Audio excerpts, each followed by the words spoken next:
నేటి మన Bible study కొరకు ఏర్పాటు చేయబడినటువంటి లేఖన భాగం హెబ్రీలకు రాసిన పత్రిక 10వ అధ్యాయం 1 నుంచి 9 వచనాల వరకు. బైబిల్ గ్రంథం ఉన్న వాళ్ళందరూ తీసి పరిశీలన చేస్తారండి, నేను చదువుతూ ఉంటాను. హెబ్రీలకు రాసిన పత్రిక 10వ అధ్యాయం 1 నుంచి 9 వరకు. ధర్మశాస్త్రము రాబోచున్న మేలుల ఛాయ గలదియే కానీ ఆ వస్తువుల నిజ స్వరూపము గలది కాదు కనుక ఆ యాజకులు ఏటేటా ఎడతెగకుండా అర్పించు ఒక్కటే విధమైన బలులు వాటిని తెచ్చువారికి ఎన్నడూనూ సంపూర్ణ సిద్ధి కలుగ చేయ నేరము. అలాగు చేయగలిగిన ఎడల సేవించువారు ఒక్కసారే శుద్ధపరచబడిన తర్వాత వారి మనస్సాక్షికి పాపజ్ఞప్తి ఇకను ఉండదు గనుక వాటిని అర్పించుట మానుదురు కదా. అయితే ఆ బలులు అర్పించుట చేత ఏటేటా పాపములు జ్ఞాపకమునకు వచ్చుచున్నవి. ఎలయనగా ఎడ్ల యొక్కయు మేకల యొక్కయు రక్తము పాపములను తీసివేయుట అసాధ్యము.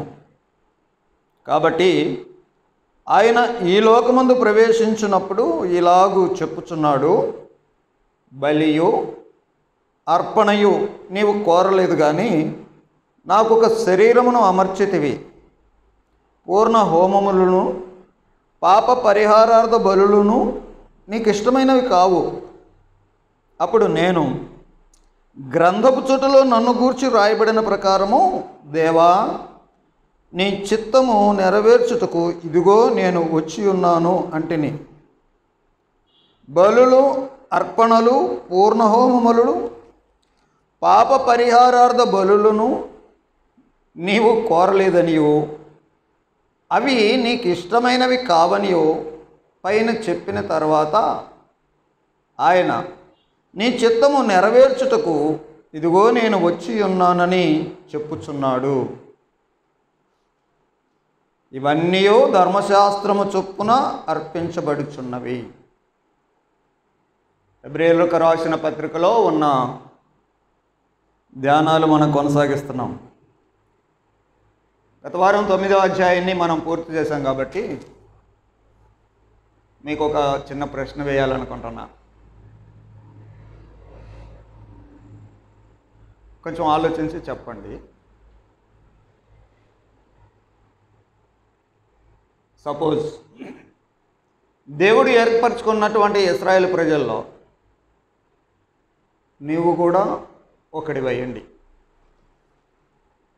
సో పాత నిబంధన కాలంలో దేవుడు ఏర్పాటు చేసుకున్నటువంటి ఇశ్రాయేలు ప్రజలు నువ్వు కూడా ఒకడివయ్యండి. నీకు ఆజ్ఞలు, ప్రత్యక్ష గుడారం అవన్నీ ఇచ్చాడు. ఆ గుంపులో నువ్వు ఉన్నావు, ఇశ్రాయేల్ గుంపులో నువ్వు ఉన్నావు. బలులు అర్పణలు అన్నీ ఏటేటా సంవత్సరానికి ఒకసారి చేసేటువంటి ఆ క్రమంలో నీకు సంబంధించినటువంటి బలి అర్పణలు కూడా నీ ప్రధాన యాజకుడు తీసుకెళ్ళి అతి పరిశుద్ధ స్థలంలోనికి ప్రవేశించాడు. నీకు సంబంధించిన అర్పణ, నీతో పాటు మిగతా వారందరి అర్పణ, అందరితో పాటు నీ అర్పణ తీసుకెళ్ళి అతి పరిశుద్ధ స్థలంలోనికి ప్రవేశించాడు. ఆయన లోపలికి వెళ్ళాడు. దేవుడు చెప్పినవి ఏదో చేస్తూ ఉన్నాడు, తన సేవ తాను చేస్తున్నాడు. బయట నువ్వు ఉంటావు కదా, అప్పుడు నువ్వేం చేస్తుంటావు? అవుతారేంటి? ఏం చేస్తుంటావు బయట ఉండి?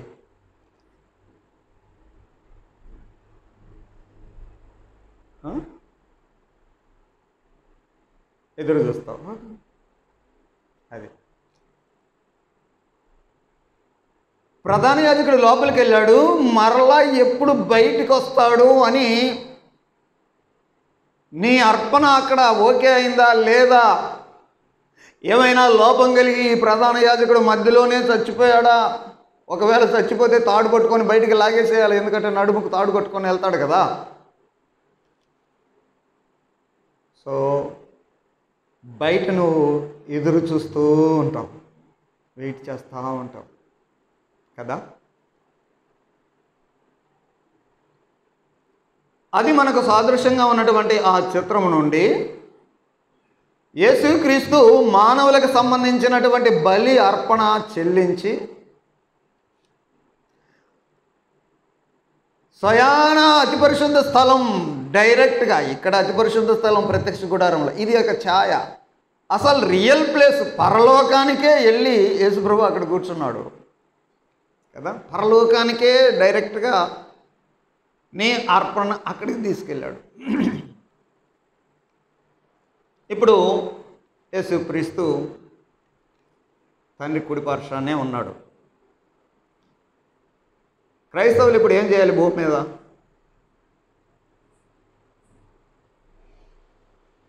ఇందాక ప్రధాన యాజకుడు లోపలికి వెళ్తే నువ్వేం చేస్తావు అంటే వెయిట్ చేస్తానన్నావు. దేని కొరకు? ప్రధాన యాజకుడు బయటికి ఎప్పుడు వస్తాడా అని. ఇప్పుడు క్రైస్తవులు చేసే పని ఏంటి? నువ్వు చేయాల్సిన పని ఏంటి?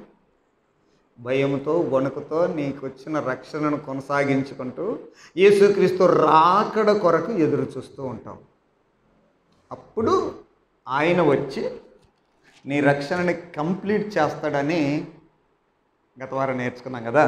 అదే మనం చివరిలో 9వ అధ్యాయం 28వ వచనంలో చదివింది. అలాగనే క్రీస్తు కూడా అనేకుల పాపములను భరించడానికి ఒక్కసారి అర్పించబడి తన కొరకు కనిపెట్టుకుని ఉండు వారి రక్షణ నిమిత్తం పాపం లేకుండా వస్తాడు. సో రాకడ వచ్చిన తర్వాత మనకి అవసరమైనటువంటి సంపూర్ణమైన రక్షణ ఆయన మనకు కలిగిస్తాడనే సంగతి అర్థం చేసుకుంటున్నాం. వీళ్ళారా, ఇక్కడ మీకు ఈ ప్రశ్న వేసి ఈ పాయింట్ చెప్పడానికి గల ఉద్దేశం ఏంటంటే, ఇది ఏ రక్షణ దినం, అనుకూల సమయం, ఇది ఏ అని అంటే ఈరోజా, నిన్నన, మొన్నన, రేప, ఎల్లుండ, పోయిన సంవత్సరమా, ఏ రోజు, ఇది ఏ దినం అంటే మన కొరకైన ప్రధాన యాజకుడు, గొప్ప ప్రధాన యాజకుడు మన కొరకు అర్పించబడి ఆ అర్పణని తండ్రి దగ్గరికి తీసుకెళ్ళి మరలా తిరిగి వస్తాడు చూడు ఆ రోజు. అందుకని యేసుప్రభు వారు మన కొరకు అర్పించబడింది మొదలుకొని మరలా ఆయన తిరిగి వచ్చేదాకా రక్షణ దినమే. ఈ సువార్తార్థమైన వాళ్ళు అలాంటి రక్షణ పొందుకొని రాకడ కొరకు ఎదురు చూసేవారిగా ఉండటానికి ప్రయాసపడాలి. అందుకొరకు మనం బైబిల్ స్టడీ చేస్తున్నాం. 10వ అధ్యాయంలో ఈరోజు మనం కొన్ని సంగతులు నేర్చుకుందాం. 10వ అధ్యాయం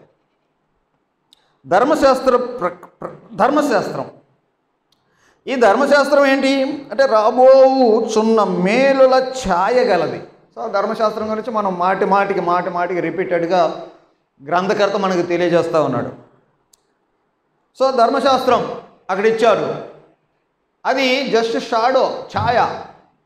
కానీ రియాలిటీ అనేది దేవుని దగ్గర రియల్ విషయాలు ఉన్నాయి. ఆ రియాలిటీని మనుషులకు అర్థం కావడానికే ఛాయగా ధర్మశాస్త్రాన్ని, అర్పణలు, బళ్ళు ఇచ్చాడు అని గ్రంథకర్త మనకి కంటిన్యూ చేస్తానే ఉన్నాడు. 8వ అధ్యాయం 5వ వచనంలో కూడా ఉంది కదా, మోషే గుడారమును అర్పించబోయినప్పుడు కొండ మీద నీకు చూపబడిన మాదిరి చొప్పున సమస్తాన్ని చేయడానికి జాగ్రత్త పడు. ఆ కొండ మీద నీకు చూపబడిన ప్రకారం నువ్వు అక్కడ చెయ్యి. ఏం చూపించాడు? పరలోకంలో ఉన్న రియాలిటీని మోషేకి చూపించి ఇలాగన అలా చెయ్యి, అక్కడ చెయ్యి అని. సో ధర్మశాస్త్రం, బలులు ఇవన్నీ ఛాయలుగా మనం చూస్తూ ఉన్నాం. 2వ వచనంలో ఏం చెప్పాడు? 8వ అధ్యాయంలో మేము వివరిస్తున్న సంగతిలోని సారాంశం ఏంటంటే, మనకు అట్టి ప్రధాన యాజకుడు ఉన్నాడు, ఆయన పరిశుద్ధాలయానికి అనగా మనుష్యుడు కాక ప్రభువే స్థాపించిన నిజమైన గుడారానికి పరిచారకుడు అయ్యింది, పరలోకమందు మహామహోని సింహాసనానికి కుడిపార్శ్వన ఆసీనుడయ్యను అని. ఏదైతే పాత నిబంధనలో ప్రత్యక్ష గుడారంలో జరిగేటువంటి విషయాలన్నీ ఒక ఛాయ అనేటువంటి సంగతులు చెప్తా ఉన్నాడు. ఇదే మనం 9వ అధ్యాయంలో నేర్చుకుంటున్నాం. సో ప్రత్యక్ష గుడారము, అర్పణలు ఇవన్నీ ఒక షాడో, రియల్ అనేవి వేరే. ఉదాహరణకి నేను అటు నుంచి అటు వెళ్తా ఉన్నా, నా నీడ ఇక్కడ పడింది, నా నీడ పడింది, నీడ ఉన్నాడు అన్న ఇటు వచ్చాడు, నీడ పడింది అని మీరు అనొచ్చు. ఇప్పుడు నేను డైరెక్ట్గా లోపలికి వచ్చేసా, ఇంక నీడతో నీకేం పని? సో రియాలిటీకి, షాడోకి, నీడకి, ఛాయ్కి ఉన్నటువంటి ఆ వ్యత్యాసాన్ని మనం అర్థం చేసుకుంటున్నాం. ఇక్కడ 10వ అధ్యాయంలో కాబట్టి ధర్మశాస్త్రం రాబోచున్నటువంటి మేలుల విషయంలో ఇది ఒక ఛాయ, రాబోయే కాలంలో ఏం జరుగుతుంది, దేవుడు ఏం చేయబోతున్నాడు అనే విషయానికి ఇది ఒక షాడోగా ఉంది. కానీ ఆ వస్తువుల నిజ స్వరూపం కలది కాదు కనుక ఆ యాజకులు ఏటేటా ఎడతెగకుండా అర్పించు ఒకటే విధమైన బలులు వాటిని తెచ్చువారికి ఎన్నడూనూ సంపూర్ణ సిద్ధి కలుగచేయ నేరవు. కాబట్టి ఈ బలులు అనేవి, జంతు బలులు అనేవి మనుషులకు సంపూర్ణ సిద్ధి కలుగచేయ నేరవు. కాకపోతే దాన్ని ఒక ఛాయగా, ఇలాగన మీ కొరకు ఒక రియల్ బలి జరగబోతుంది అని ప్రజలకు అర్థం కావడానికి బలును దేవుడు అనుమతించి చేయండి అని చెప్పాడు. అయితే ఏటేటా ఒకే విధమైన బలులు, అర్పించు బలులు ఆ తెచ్చేవారికి ఎన్నడూనూ సంపూర్ణ సిద్ధి కలుగచేయ నేరవు. సంపూర్ణ సిద్ధి అనే మాట కొంచెం మనం ఆలోచన చేద్దాం. సంపూర్ణ సిద్ధి ఏంటి? సంపూర్ణ సిద్ధి ఇప్పుడు ఇదే అధ్యాయంలో 14వ వచనం చదువుదాం. 14వ వచనంలో ఏముందంటే, ఒక్క అర్పణ చేత ఆయన పరిశుద్ధపరచుబడు వారిని సదాకాలము సంపూర్ణులుగా చేసి ఉన్నాడు. సంపూర్ణ సిద్ధి, కంప్లీట్ సాల్వేషన్, కంప్లీట్ రక్షణ. ఇప్పుడు 2వ అధ్యాయంలోకి వద్దాం. ఎబ్రీ 2వ అధ్యాయంలో దేవుడు చేసేటువంటి ఆ రక్షణ ఎలాగుంటుందంటే కంప్లీట్ రక్షణ. 2వ అధ్యాయం 10వ వచనంలో, ఎవరి నిమిత్తం సమస్తము ఉన్నవో, ఎవని వలన సమస్తం కలుగుచున్నవో ఆయన అనేకులైన కుమారులను మహిమకు తెచ్చుచుండగా వారి రక్షణకర్తను శ్రమల ద్వారా సంపూర్ణునిగా చేయుటకు ఆయనకే తగును. యేసుక్రీస్తు సంపూర్ణమైనటువంటి వాడిగా, సంపూర్ణునిగా చేయబడ్డాడు. మనుషులకు అవసరమైనటువంటి పాప పరిహారానికి సంబంధించిన కంప్లీట్ సాల్వేషన్. ఇలాగిన మనం 11వ అధ్యాయంలో కూడా చదివితే 40వ వచనంలో విశ్వాస వీరుల లెక్క, 11వ అధ్యాయం విశ్వాసుల వీరుల చాప్టర్ కదా, అక్కడ ఒక మాట చదువుదాం. వీరందరూ తమ విశ్వాసము ద్వారా సాక్ష్యం పొందిన వారైనను మనము లేకుండా సంపూర్ణులు కాకుండా నిమిత్తం, వాళ్ళు కూడా సంపూర్ణులు కావాలి, సంపూర్ణులు. 12వ అధ్యాయంలో 23వ వచనం చదివితే, పరలోకమందు రాయబడి ఉన్న జ్యేష్ఠుల సంఘమునకు వారి మహోత్సవమునకు అందరి న్యాయాధిపతి అయిన దేవుని యొద్దకును సంపూర్ణ సిద్ధి పొందిన నీతిమంతుల ఆత్మల యొద్దకును. సంపూర్ణ సిద్ధి పొందిన నీతిమంతుల ఆత్మ. కాబట్టి దేవుని దగ్గరికి వస్తే సంపూర్ణ సిద్ధి కలగాల, కంప్లీట్, కొరతలు ఉండకూడదు. ఇక సంపూర్ణ సిద్ధి పొందేవాడు. అయితే ఇప్పుడు ఈ జంతు బలులు ఇచ్చే వాళ్ళకు ఈ సంపూర్ణ సిద్ధి ఉందా? లేదు. ఏటేట రావాలా, మళ్ళా రావాలా. ఇక్కడ ఒక ఎగ్జాంపుల్ మీకు అర్థమైన విధంగా చెప్తా. దీనికి ఏదో జబ్బు వచ్చింది, డాక్టర్ దగ్గరికి వెళ్ళావు, అయ్యా నాకు ఈ పరిస్థితి ఉంది, ఇటుంది, ఈ విధంగా ఇక్కడ బాగలేదు.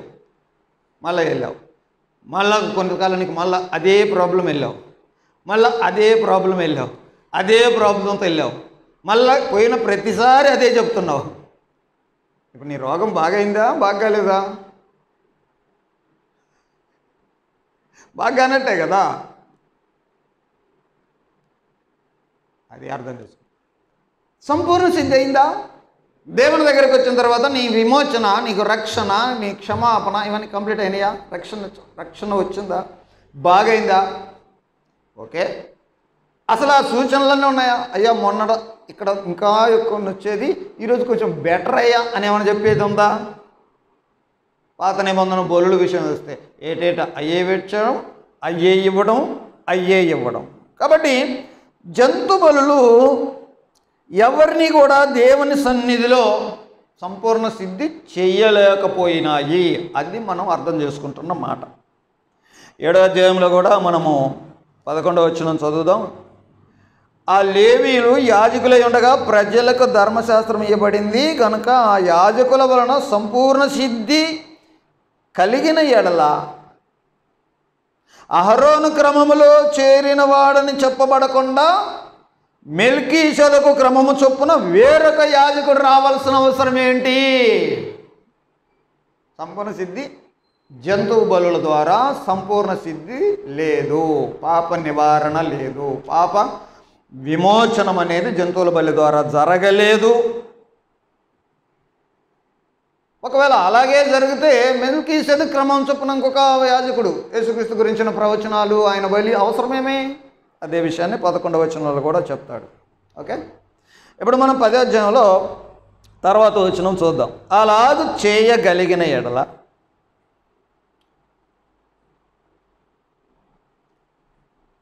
సేవించువారు ఒక్కసారే శుద్ధపరచబడిన తర్వాత వారి మనస్సాక్షికి పాప జ్ఞప్తి ఇకను ఉండదు కనుక వాటిని అర్పించడం మానుకుంటారు కదా, సంపూర్ణ సిద్ధి కలగలేదు. ఒకవేళ కలిగింటే గనక మనసాక్షి క్లీన్ అయిపోయి ఇక మరలా చెయ్యరు కదా, సంపూర్ణ సిద్ధి కలగలేదు. కాబట్టి ఏటేటా చేస్తూ ఉన్నారు.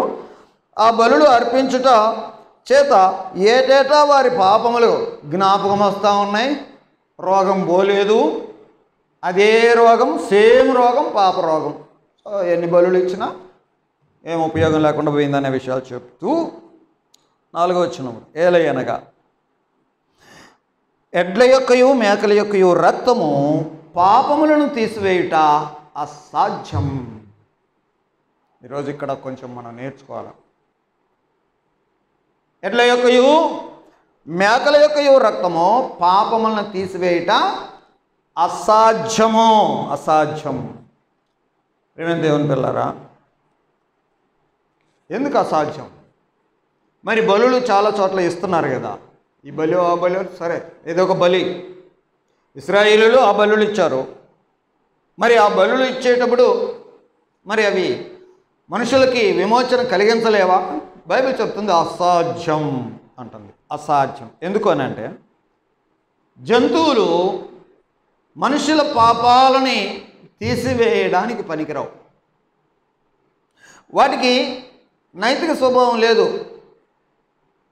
నోరు లేని జీవాలు అంటారే, అలాంటివి. వాటి చావుకు అవి సమ్మతించలేవు. ఇష్టపడి వాటి సావుకి సరే నేనే చచ్చిపోతా, సో ఇలాగిన జంతువులు. ఇప్పుడు మనుషుల యొక్క శిక్షను జంతువులు భరించలేవు. ఎందుకనంటే మనుషులకి పాపం వలన వచ్చు జీతం మరణం, అది ఆత్మీయ మరణం. ఆ మరణం ఏమిటి అనే దానికి పాపం వలన వచ్చు జీతం మరణం అయితే, ఆ మరణము దేవునికి ఎడంగా అయిపోవడమే. పాపానికి వచ్చే శిక్ష. కొన్ని వచనాలు బైబిల్లో చదువుదాం. మత్తయి సువార్త 25వ అధ్యాయం 41వ వచనంలో, మత్తయి సువార్త 25:41 నేను చదువుతున్నాను, గమనించండి.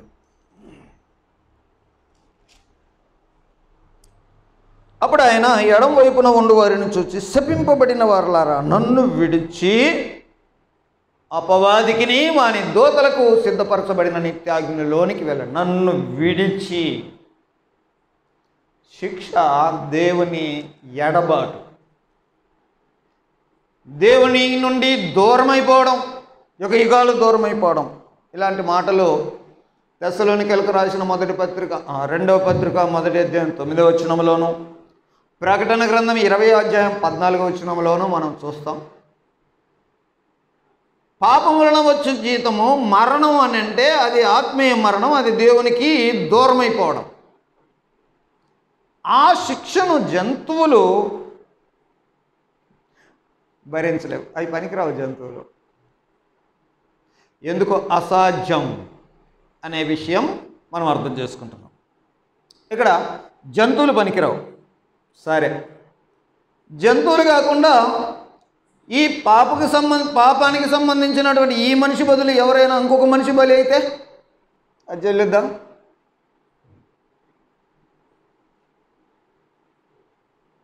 ఇంకొక మనిషి మరణం కూడా చెల్లదు. ఎందుకు చెల్లదంటే మరి ఆయన పాపము కదా, ఆయన పాపి అయి ఉంటాడు కదా, ఆయన పాపము మరి ఆ లెక్క ఎవరు భరించాలా? సో వేరే మనుషులకు కూడా నీ బదులు నీ స్థానంలో ఎవరి శిక్ష వారు భరించుకోవాల్సిందే, కానీ ఇంకొకరి శిక్ష భరించడానికి మనిషికి కూడా అవకాశం లేదు. జంతువులకు వీలు కాదు, నీ పాప శిక్ష భరించడానికి వేరే వాళ్ళకు కూడా, వేరే మనుషులకు కూడా అవకాశం లేదు. ఎందుకంటే వాళ్ళ లెక్క చాలా ఉంటుంది కాబట్టి, ఎవరి లెక్కలు వాళ్ళకు ఉంటాయి కాబట్టి. అయితే మరి ఎలా? ఇక్కడ బైబిల్ ఏం చెప్తుంది? ఎడ్ల యొక్కయో మేకల యొక్కయో రక్తము పాపములను తీసివేయట అసాధ్యం అని అన్నాడు కదా. సో అయితే దేవుడు ఎందుకు అనుమతించాడు అని అంటే అది ఛాయ అని అన్నాడు. దానికి సంబంధించినటువంటి రియాలిటీ యేసుక్రీస్తు బలియాగం ఉంటుంది, యేసు బలియాగం ఉంటుంది. ఆ యేసుక్రీస్తు యొక్క బలియాగాన్ని బట్టి మనుషులకి విమోచనం ఉంటుంది. పాపానికి ప్రాయశ్చిత్తం జరుగుద్ది. పాపం అంటే ఏంటి ఇంతకీ పిల్లరా? పాపం అంటే దేవునికి విరుద్ధమైంది. ఓకే, దేవునికి విరుద్ధంగా ఏమైతే చేస్తావో, ఆయన ఆజ్ఞలకి, ఆయన చిత్తానికి నువ్వు ఏదైతే విరుద్ధంగా చేస్తావో అది పాపం. 51వ కీర్తనలో దావీదు ప్రార్థన చేస్తూ, ఎందుకనంటే ఒక తప్పు చేశాడు, తప్పు చేసిన తర్వాత ఆ తప్పు తెలిసి వచ్చిన తర్వాత దేవుని దగ్గర ఇలా అడుగుతున్నాడు, కేవలము నీకే విరోధముగా నేను పాపము చేసి తిని. పాపం అనేది దేవునికి విరోధంగా చేసేది, దేవునికి వ్యతిరేకంగా చేసేది, ఆయన చిత్తానికి, ఆయన ఆజ్ఞలకి వ్యతిరేకంగా చేసేది పాపం. ప్రియులారా, ఏం చేస్తాము మనిషి అని అంటే చాలా చేస్తాం, మనమే చేస్తాం కొన్ని. దేవుడేమో తన పోలిక తన స్వరూపంలో మనల్ని నిర్మించుకొని ఉంటే మనమే చాలా పాడు చేసుకుంటుంటాం, చాలా తప్పులు చేసి ఆరోగ్యం పాడు చేసుకుంటుంటాం కదా. అంటే చేయకూడని చాలా చేస్తుంటావు కదా. సో మనమే చేసుకునే దైవ వ్యతిరేకమైనవి. తర్వాత నీతో పాటు మిగతా దేవుని స్వరూపంలో ఉన్న మిగతా ప్రజలు ఉన్నారు కదా, మనుషుల ఎడల నువ్వు చేసే దైవ వ్యతిరేకమైనవి. అంతేకాదు, ఈ సృష్టి ఉంది, ఈ సృష్టిలో మనం ఎలాగ ఉండాలో దేవుడు చక్కగా చెప్పాడు. సృష్టికి వ్యతిరేకంగా ఏదైనా పని చేస్తున్నావు, అది దైవ వ్యతిరేకం. కొన్ని చేస్తూ ఉంటావు, చేయకూడని చేస్తూ ఉంటావు. వినండి, ఇక్కడ 3 విషయాలు చెప్పాను నేను. మనం కొన్ని చేసుకునే దేవునికి వ్యతిరేకంగా కొన్ని ఉన్నాయి, ఇతరులకు దేవ వ్యతిరేకమనే పనులు చేస్తున్నాం. ఈ భూలోకంలో దైవ వ్యతిరేకమైన కొన్ని చేస్తూ ఉంటావు. ఇవన్నీ దేవునికి వ్యతిరేకంగా నువ్వు చేస్తావంటే, దేవుడు అన్నాడు సర్వభూమి నాదే కదా, ఇదంతా ఆయన సొత్తు కదా, ఆయన సొత్తు కదా. మరి ఆయనకు సంబంధించినటువంటి నువ్వు కూడా ఆయన సొత్తే. ఎందుకంటే నిన్ను కలుగజేసిన వాడు ఆయన కదా. ఎవడు కూడా దేవుడు లేకుండా నేను వచ్చాను, నేను పుట్టానని అంటే అది బైబిల్ ఏం చెప్తుందంటే దేవుడు లేడని అనుకునేవాడు ఫూల్ అని బైబిలే నేరుగా చెప్తుంది. ఓకే, మీ సృష్టికర్తని బాల్యదినాలందే జ్ఞాపకం చేసుకోండి అని బైబిల్ చెప్తుంది. కాబట్టి దేవుడు లేకుండా నేను వచ్చాను అనే మాట అది బుర్ర లేని వాళ్ళు మాట్లాడే మాట అని బైబిల్ చెప్తా ఉంది. ఓకే, నువ్వు కూడా ఆయన సొత్తే. నీతో పాటు ఉన్నటువంటి మిగతా ప్రజలు ఆయన సొత్తే. ఈ సృష్టిలో ఉన్నటువంటి అన్నీ ఆయన సొత్తే. ఎందుకనంటే ఆయన సృష్టికర్త, సమస్తాన్ని సృష్టించినటువంటి సృష్టికర్త. మరి ఆయన సొత్తుకు వ్యతిరేకంగా నువ్వు చేస్తూ ఉన్నావు, అది తప్పు కదా. నీకు చేసుకో, ఇతరులకు చేసుకో, భూలోకంలో తప్పు. దేవునికి వ్యతిరేకమైన ఎన్నెన్నో చేయి, నష్టం చేస్తాం. అలా చేయడమే ఆజ్ఞాతిక్రమం అన్నారు. పాపము అలాగే నడుచుకోవడమే పాపముతో నడుచుకోవటం, అలా చేయడమే పాపం చేయడం. అలా చేయకుండా ఎవరు ఉండలేరు, ఏ భేదం లేదు, అందరూ అట్టాటి చేస్తారు. ఓకే, ఇది మనకు అర్థం కావడానికి. ఆయన సొత్తు కదా, ఆయన సొత్తుకు వ్యతిరేకంగా నువ్వేదో చేస్తా ఉన్నావు. ఇక్కడ ఒక ఎగ్జాంపుల్ మీకు అర్థం కావడానికి ఒక ఎగ్జాంపుల్. ఇప్పుడు నాకు ఒక ఇల్లు ఉంది. నా ఇల్లును తగలబెట్టాడు ఈ మనిషి. నా ఇల్లును ఆ మనిషి తగలబెట్టాడు. ఇప్పుడు నేను వచ్చాను, నా ఇల్లు నా సొత్తు, దానికి వ్యతిరేకంగా అతను దాన్ని తగలబెట్టాడు. ఇప్పుడు నేను వచ్చి అతన్ని క్షమించి వదిలేశాను. నష్టపరిహారం ఏమీ తీసుకోకుండా క్షమించి వదిలేశాను అనుకో. దాని అర్థం ఏంటి? నా ఇల్లు కాలిపోయింది, 20 లక్షలు నష్టం. కానీ నష్టపరిహారం తన దగ్గర నుంచి నేను కోరుకోలేదు, వదిలేశా. అంటే మరి ఈ 20 లక్షల నష్టం ఎవరు భరించాలా?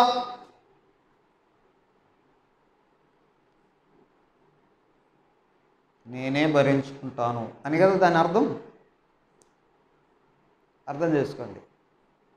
నా సొత్తుకు వ్యతిరేకంగా నాకు నష్టం కలిగించిన ఆ మనిషిని నేను క్షమించాను అని అంటే నష్టపరిహారం కోరుకోకుండా క్షమించాను అని అంటే దాని అర్థం ఏంటంటే ఆ నష్టం అంతా నేనే భరించుకుంటాను అని సిద్ధపడి ఉండటం. దానికి సరిపడేటువంటి ఖర్చు అంతా నేనే భరించుకుంటాను, సిద్ధంగా ఉన్నాను అనడం అర్థం. ఇది అతన్ని క్షమిస్తే. ఓకేనా? ఇప్పుడు దేవుడు మనుషులందరి పాపాలని క్షమించడానికి ఇష్టపడితే, ఇప్పుడేనండి మనిషి పాపం చేయడం అని అంటే దేవుని సొత్తు అయినటువంటి వాటికి వ్యతిరేకంగా నువ్వు చేసావు కదా. మరి మిమ్మల్ని క్షమించాడు అని అంటే మరి ఆ లెక్కంతా నేను భరిస్తాను, ఆ నష్టమంతా నేను భరిస్తాను, ఆ శిక్ష అంతా నేను భరిస్తాను అని దేవుడు అంగీకరించడానికే కదా, అంగీకరిస్తున్నట్టే కదా, ఆయన భరించడానికి, ఆయనే ఆ పాప పరిహారాన్ని ఓకే చేసుకోవడానికి, ఆ పాప పరిహారాన్ని, ఆ నష్టపరిహారాన్ని తానే ఇచ్చుకోవడానికి, అర్పించుకోవడానికి సిద్ధపడ్డట్టే కదా. మీకు ఎగ్జాంపుల్ అర్థమైందా? చాలామందికి డౌటు, ఇంకా క్రైస్తవులైన చర్చిలకు వచ్చే వాళ్ళైనా కూడా యేసుక్రీస్తు అసలు ఎందుకు చనిపోయాడని చాలామంది క్లారిటీ కూడా ఉండదు. ఓకే, ధ్యానంలో మనకి చక్కగా అర్థమవుతూ ఉన్నాయి. ప్రియులారా, పాపానికి శిక్ష తప్పకుండా ఉంటుంది. ఎందుకనంటే దేవుడు ఆయన పరిశుద్ధుడు, మంచివాడు, ప్రేమ కలిగిన వాడే కాదు, ఆయన నీతిమంతుడు. He's righteous God. ఆయన ఏం చేసినా రైటే అంటది. తప్పు చేశాడు శిక్షించకుండా వదిలేస్తే రైట్ అవుద్దా? రైట్ ఏం కాదు. అది నీతికి సంబంధించిన, నీతిమంతుని రైచియస్ యాక్ట్ కాదు. మరి తప్పులకు శిక్ష ఉండాలి కదా, శిక్ష ఉంటుంది, ప్రతీకారం ఉంటుంది. తప్పు చేసినటువంటి పాపం చేసిన ప్రతి మనిషికి దేవుడు ప్రతీకారం ఉంటుంది, ప్రతిదండనం ఉంటుంది. కొన్ని వచనాలు చదువుదాం బైబిల్లో. ద్వితీయోపదేశకాండం 32వ అధ్యాయం. ద్వితీయోపదేశకాండము 32వ అధ్యాయం 40వ వచనం.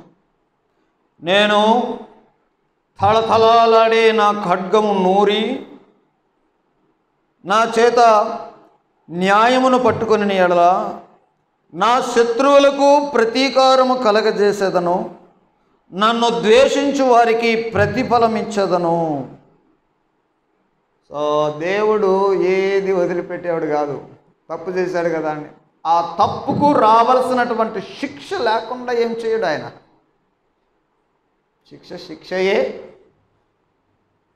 ఇంకా బైబిల్ గ్రంథంలో యెషయా గ్రంథం 34వ అధ్యాయం, యెషయా గ్రంథము 34వ అధ్యాయం 8వ వచనం కూడా చదువుతున్నా. అది యెహోవా ప్రతిదండన చేయు దినము, సియోను వ్యాజ్యమును గురించిన ప్రతీకార సంవత్సరం. సో దేవుడు ప్రతిదండన చేస్తాడు, ప్రతీకారం చేస్తాడు. అందుకే ఏ పాపం చేసిన వ్యక్తి కూడా తప్పించుకోలేడు. ఇప్పుడు ఇందాక నేను మాట్లాడుతున్న ఆ ఇల్లు తగలబెట్టిన వ్యక్తి తప్పు చేశాడు, నాకు నష్టం చేశాడు. మరి ఎవరు శిక్షించాలి? అతను శిక్షించబడాలా? అయితే నేనేం చేశానంటే అతన్ని వదిలిపెట్టాను. ఎందుకనంటే ఆ నష్టం నేను భరించుకుంటాలే అని. మనిషి తప్పు చేశాడు, దేవుడు ప్రతీకారం చేస్తాడు, ప్రతిదండన చేస్తాడు. మరి శిక్ష ఎవరు పొందాలా? పోనీలే మనుషుల్ని అని మనల్ని క్షమించి ఆ శిక్షని తనే భరిస్తున్నాడు, ఆ నష్టం తనే భరిస్తున్నాడు. అందుకొరకు ఎవరు భరించాలి శిక్ష? దేవుడు ఎందుకు చనిపోవాల్సి వచ్చిందో ఇప్పుడు నీకు అర్థమవుతుంటుంది కదా. దేవుడైతే ఎందుకు చనిపోవాలి? ఈ పిచ్చి పిచ్చి మాటలు మాట్లాడకండి. దేవుడు ఎందుకు జరిగించాడో అది అర్థం చేసుకోవడానికి ప్రయత్నం చేయాలా. ఓకే, ఎవరు భరిస్తారు? ఎవరు భరించలేరు, ఆయనే భరించుకోవాలా. ఇప్పుడు ఇంటి ఖర్చు ఎవరు భరించుకోవాలి? ఇంటిని ఖర్చు చేస్తే ఆయనే భరించుకుంటాడు, ఇంటి ఓనర్ అంటున్నట్టు కదా. ప్రియులారా, మనుషులు అతిక్రమించినటువంటి దేవుని ఆజ్ఞలు, ఆ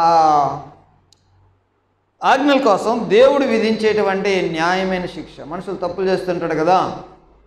అందరు మనుషులందరి యొక్క అతిక్రమాలకి రావాల్సినటువంటి న్యాయమైన శిక్ష ఎవరి మీద పడాలి? మరి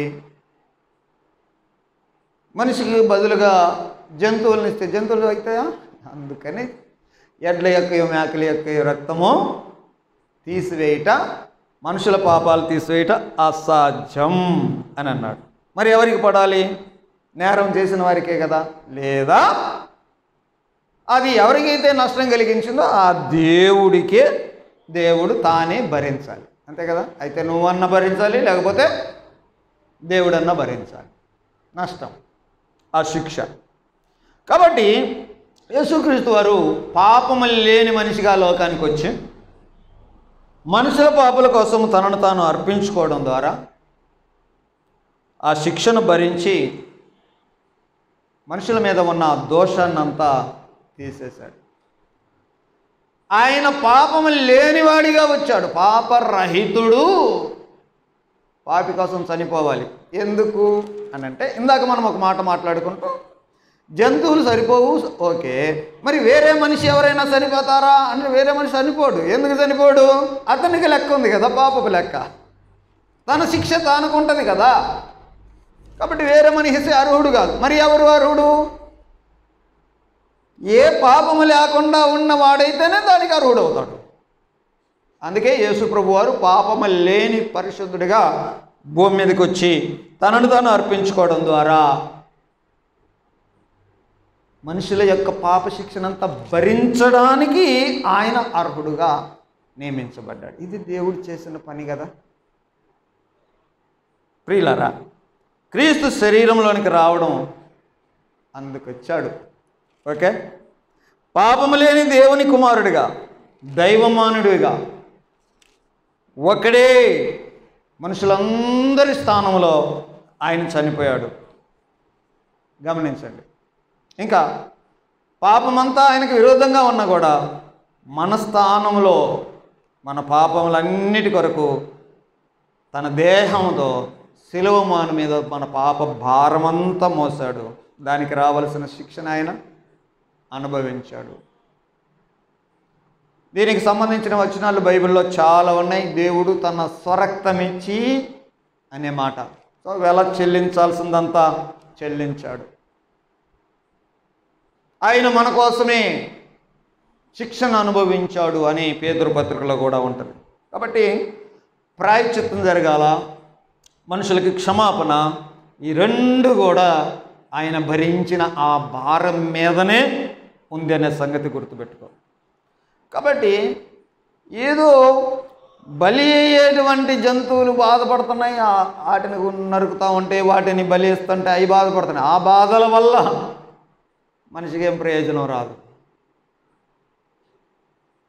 యేసు ప్రభు పడిన బాధలు ఉన్నాయే, వాటి ద్వారా మీ కొరకు ఆయన బాధపడి, పేతురు పత్రికలో 2వ అధ్యాయంలో చూస్తున్న మాట, ఆయన బాధల మీద నీ రక్షణ ఆధారపడి ఉంది. ఎందుకనంటే నువ్వు చేసిన నష్టం అది, నువ్వు చేసిన లాస్ అది, నువ్వు చేసిన వ్యతిరేకత అది, నువ్వు చేసిన కీడు అది, నీకున్నటువంటి దోషం అది, దేవునికి సంబంధించిన దాని మీద నువ్వు చేసినటువంటి అతిక్రమాలకు సంబంధించింది, దాన్ని దేవుడు భరించాడు. దేవునికి స్తోత్రం. ప్రియులారా, దాని కొరకు హెబ్రీయులకు రాసిన పత్రికలో ఎడ్ల యొక్కయో మేకల యొక్కయో ఆ రక్తం చెల్లించలేదు కాబట్టి యేసు ప్రభు వచ్చాడు అని 5 నుంచి 7 వరకు ఉన్నటువంటి వచనాలను మనం చూస్తూ ఉన్నాం. చదువుదామా? కాబట్టి ఆయన ఈ లోకమందు ప్రవేశించినప్పుడు ఇలాగ చెప్తున్నాడు, బలియో అర్పణయో నీవు కోరలేదు, కానీ నాకు ఒక శరీరమును అమర్చితివి, పూర్ణ హోమములు పరిహారార్థ బలులు నీకు ఇష్టమైనవి కావు. అప్పుడు నేను గ్రంథము చుట్టలో నన్ను గురించి రాయబడిన ప్రకారము, దేవా నీ చిత్తము నెరవేర్చడానికి నేను వచ్చాను. కీర్తన 40వ కీర్తనలో 40వ కీర్తన 6వ వచనం నుంచి, బలులనైనను నైవేద్యములనైనను నీవు కోరటలేదు, నీవు నాకు చెవులు నిర్మించి ఉన్నావు, దహన బలులనైనను పాప పరిహారార్థ బలులనైనను నీవు తెమ్మనలేదు. అప్పుడు పుస్తకపు చుట్టలో నన్ను గురించి రాయబడిన ప్రకారం నేను వచ్చి ఉన్నాను. నా దేవా నీ చిత్తము నెరవేర్చుట నాకు సంతోషము, నీ ధర్మశాస్త్రము నా ఆంతర్యములో ఉంది.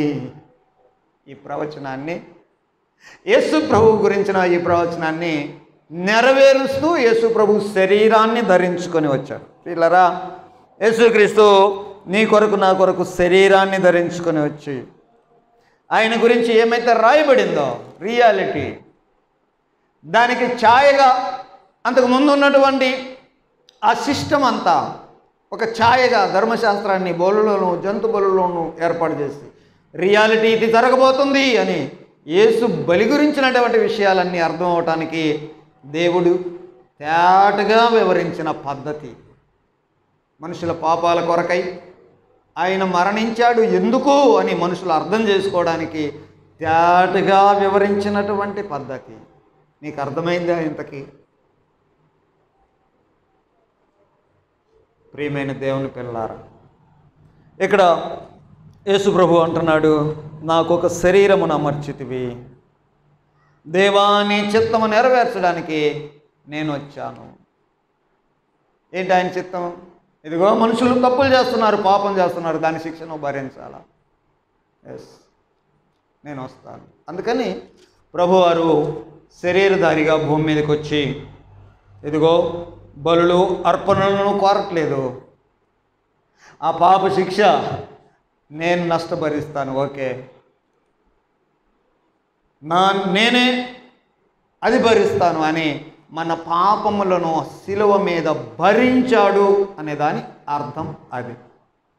8వ వచనంలో చదువుతున్న మాట ఏంటంటే, బలులు అర్పణలు పూర్ణ హోమములు పాప పరిహార బలులు నువ్వు కోరట్లేదు, అవి నీకు ఇష్టమైనవి కావు అని చెప్పిన తర్వాత నీ చిత్తము నెరవేర్చుటకు ఇదిగో నేను వచ్చి ఉన్నాను అని చెప్పినాడు.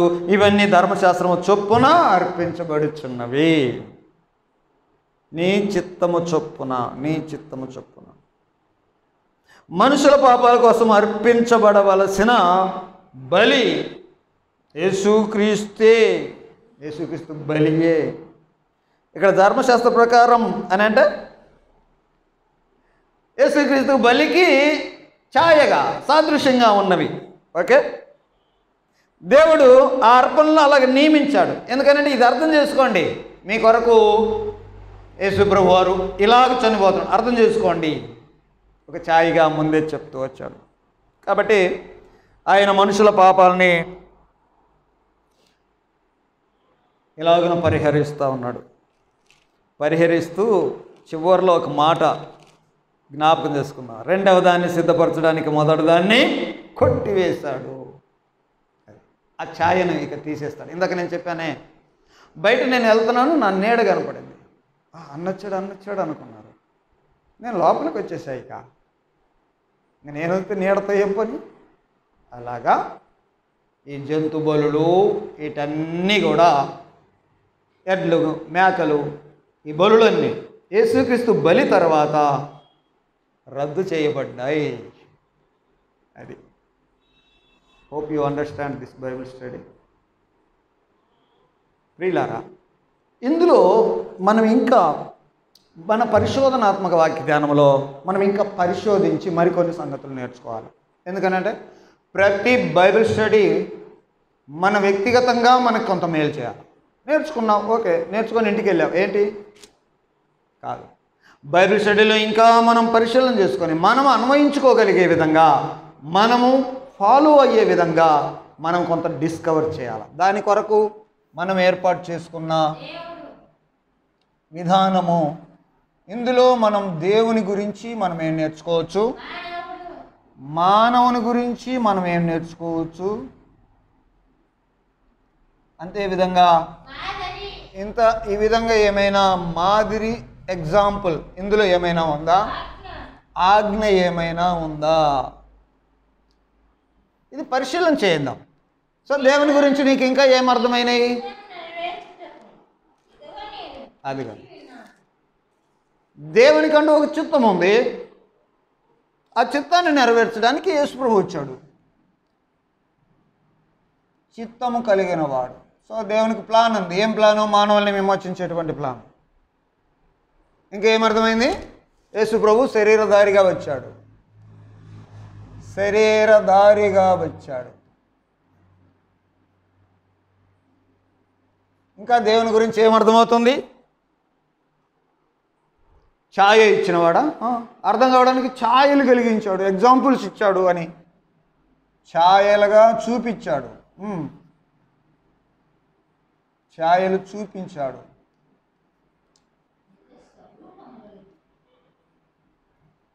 ఇంకా దేవుని గురించి ఏమర్థమవుతుంది? బలి అర్పణలు కోరలేదు, బలులు అర్పణలు కోరలేదు.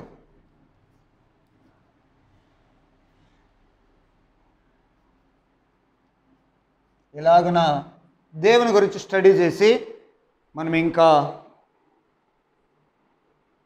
మనం ఓన్ డిస్కవరీ చేయాలి. మనుషుల గురించి ఏమర్థమవుతుంది ఇంతకీ? మనుషుల గురించి అంటే మనుషులు సంపూర్ణ సిద్ధి, సంపూర్ణులు, కొంతమంది సంపూర్ణులు, కొంతమంది సంపూర్ణులు కానివారు. ఓకే, పాపములు తీసులు పాపులు, ఓకే, పాపులు మనుషులు, బలులు అర్పించేవారు, అర్పించేవారు. ఇంకా మనసాక్షి గలవారా? మనసాక్షి గలవారు. చూడండి, ఇలాగన మనుషుల గురించి మీరు స్టడీ చేసి సరే, ఇందులో మనం ఏమైనా ఫాలో అవ్వచ్చా? ఎగ్జాంపుల్ ఏమైనా ఉందా?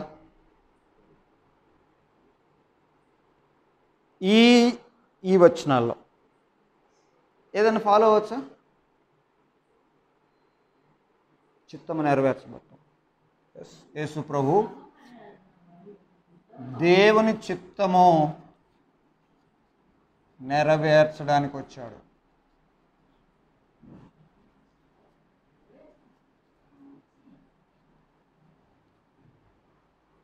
నెరవేర్చుట అది ఒక ఎగ్జాంపుల్. ఓకే,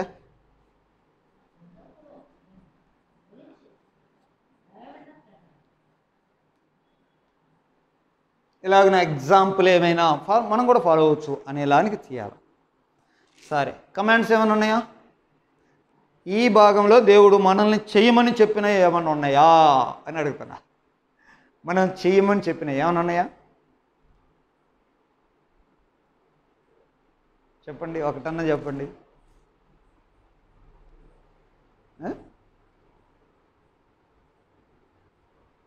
అదేనా ఎగ్జాంపులే, దేవుని చిత్తం చేయడం.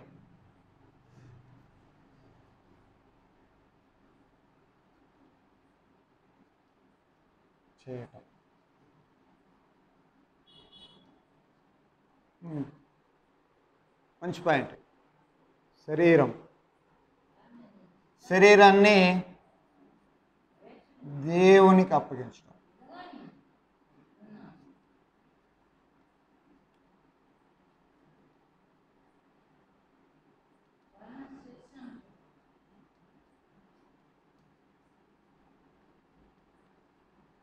ఆజ్ఞలు, కమాండ్స్ వెతకండి.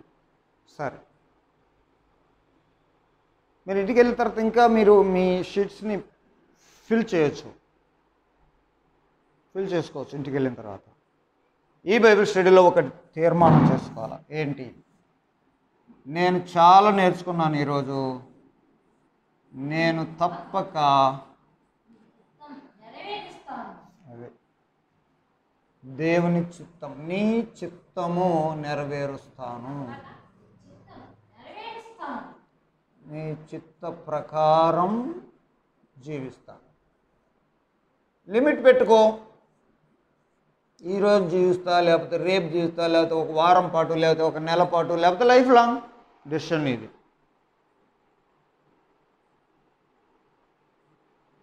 ఇలా మీ పేపర్లో మీరు ఫిల్ చేసుకోండి, మీ డెసిషన్ మీరు రాసుకోండి. ప్రభువా, బైబిల్ స్టడీ ద్వారా ఇది నేర్చుకున్నాను,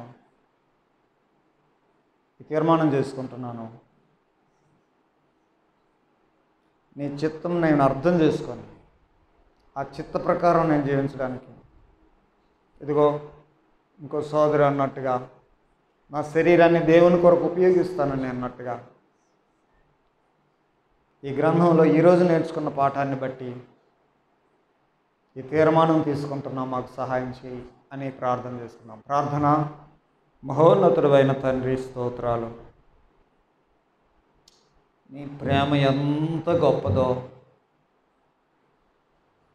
తప్పు చేసింది మేము, పాపం చేసింది మేము, నష్టం చేసింది మేము, నేరం చేసింది మేము, దోషం కలిగిన వారం మేము. నిన్ను ఇంతగా గాయపరిచి, నిన్ను నష్టపరిచి, నిన్ను, నీ సొత్తును, నీ చిత్తాన్ని, నీ ఆజ్ఞలను మేము అతిక్రమించి తప్పు పాపం చేసి ఎంతో నీకు విరోధంగా నడిచిన ఆ శిక్ష మేమే భరించాలి. ఎందుకనంటే ప్రతిదండన చేయబడవు నీవే, ప్రతీకారం తీర్చుకునే దేవుడు నీవే, ప్రతిఫలం ఇచ్చే దేవుడు నీవే. అది మా మీదనే భరించాలి, మేమే భరించాలి. కానీ ఆ నష్టం అంతా నీవు భరించుకోవడానికి నేను నువ్వు సిద్ధపరచుకున్నావు. ప్రభువా, ఒక శరీరాన్ని ధరించుకొని వచ్చి ఆ శరీరం మీద మా పాప భారమంతా మోసినావు. కృతజ్ఞతాస్తుతులు చెల్లిస్తున్నాం. మాటి మాటికి అన్నట్టుగా కాకుండా జంతు బలులు, వేరే మనుషుల బలులు మాకు సరిపోవు, కానీ నీ బలినే సదాకాలం నిలిచే వాళ్ళ బలిని అర్పించి మమ్మల్ని సంపూర్ణ సిద్ధిలోనికి తీసుకొని వచ్చి సంపూర్ణులుగా రక్షించడానికి ప్రణాళిక ప్రకారం వచ్చిన ప్రభువా, గ్రంథపు చుట్టలో నిన్ను గురించిన రాయబడిన ప్రకారం వచ్చి ప్రతి ప్రవచనాన్ని నెరవేరుస్తూ మా పాప పరిహారం కొరకై ఏమేమైతే చేయాలో అన్నీ భరించావు. మా కొరకే బాధపడ్డావు, మా కొరకే నష్టపోయావు. దేవా నన్ను ఎందుకు చేయి విడనాడితివి అని ఆ ఎడబాటు ఏంటో, ఆ మరణం ఏంటో అనుభవించావు. మా స్థానములో నిన్ను నీవు పెట్టుకున్నందుకు స్తోత్రాలు చెల్లిస్తూ, అది నమ్మిన వారంగా, అది స్వీకరించిన వారంగా మేము వచ్చినప్పుడు మమ్మల్ని స్వీకరించావు, మాకు క్షమాపణ ఇచ్చావు, రక్షణ ఇచ్చావు. కృతజ్ఞతాస్తుతులు చెల్లిస్తూ, ఇంకా ఎవరైతే ప్రభువా నీ బలిని అర్థం చేసుకోకుండా ఉన్నారో, ఇలాంటి ఛాయలు అనేకం ఉండగా వాటిని బట్టి గ్రహించుకోగలగడానికి సహాయం చేయండి. మనుషులందరినీ రక్షించండి. మనుషుల అందరి పాపాలు క్షమించండి. అలాగనే క్షమాపణ పొందగలిగినట్లుగా నీ యొద్దకు రావడానికి మనుషులను ఆకర్షించండి. పాపం ద్వారా వచ్చేటువంటి ఆ మరణం ఎంత తీవ్రమైందో, ఎంత ప్రమాదమైందో, ఎంత భయంకరమైందో, నీ ప్రతిదండన, నీ ఉగ్రత, నీ ప్రతీకారం ఎంత భీకరంగా ఉంటుందో లేఖనాల్లో కూడా చెప్పావయ్యా. సహాయం చేయండి నాయనా. మమ్మల్ని అయితే వాక్య ధ్యానంలో నిన్ను గురించిన ధ్యానం చేయడానికి, ఆ శిలువ గురించిన ధ్యానం చేయడానికి, మా కొరకు నీవు చేసినటువంటి ప్రభువా, నీవు జరిగించిన బలియాగాన్ని మరీ ఎక్కువగా అర్థం చేసుకోవడానికి ఇచ్చిన ఈ స్టడీని బట్టి స్తోత్రాలు. కొన్ని విషయాలు తీర్మానాలు చేసుకున్నాము. ఆ తీర్మానాలను బట్టి మేము బ్రతకడానికి సహాయం చేయమని, చేరువచ్చిన వారందరినీ, పాలు పంచుకున్న వారందరినీ ఆశీర్వదించమని యేసుక్రీస్తు నామములో ప్రార్థిస్తున్నాం తండ్రి. ఆమేన్. అందరికీ వందనాలు.